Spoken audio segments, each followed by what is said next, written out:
শুভ দুপুর বন্ধুরা। আজকে শনিবার, আজকে নিরামিষ রান্না করেছি।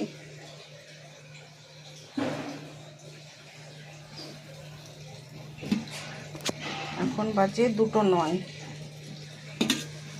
এই দেখো ভাত, আর এখানে কালকে বিটের তরকারি করেছিলাম, বিট গাজর আলু দিয়ে একটা ভাজা, এটা রয়েছে, একটুখানি রেখেছি। একটু করে রেখে দিই সব কিছুই, একটা দুটো আইটেম। আমি দেখো উচ্ছে, কুমড়ো আর বেগুন দিয়ে ভাজা করেছি। বেগুনটা নষ্ট হয়ে যাবে ওই কারণে ভাজা করে নিয়েছি আজকে, না হলে উচ্ছে কুমড়োই ভাজতাম।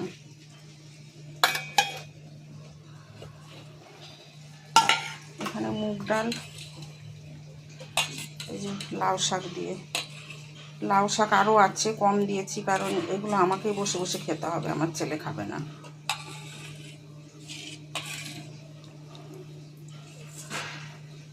এখানে দিয়েছি আদা, পাঁচফোড়ন, একটু পাঁচফোড়নে মেথি থাকে ওই জন্য দিয়েছি, আর একটু সাদা জিরে ফোড়ন দিয়ে, শুকনো লঙ্কা তেজপাতা দিয়ে, জানোই ফোড়ন দিয়েছি, কাঁচা লঙ্কা এগুলো দিয়েছি।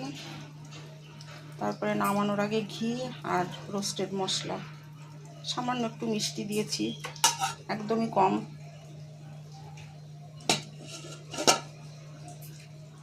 আর এই যে টক দই, দুদিন দই খাওয়া হয়নি, কালকে রাত্রে সব এসছে, ওর মধ্যে দইও এসেছে। আর একটা তরকারি করছি, এই যে আমার স্বাদের সোয়াবিন, অনেক সোয়াবিন আনা হয়েছে, ওগুলো রয়েছে, না খেলে পোকা লেগে যেতে পারে। এটাও তো নিরামিষ, সবই নিরামিষ আজকে। আদা দিয়েছি একটু, আর জিরে গুঁড়ো, ধনে গুঁড়ো, একটু কাশ্মীরি লঙ্কার গুঁড়ো, আলু কম দিয়েছি, রোস্টেড মশলাটা দিয়েছি, আর ঘি দিয়েছি। এখন এটা নামিয়ে ফেলব।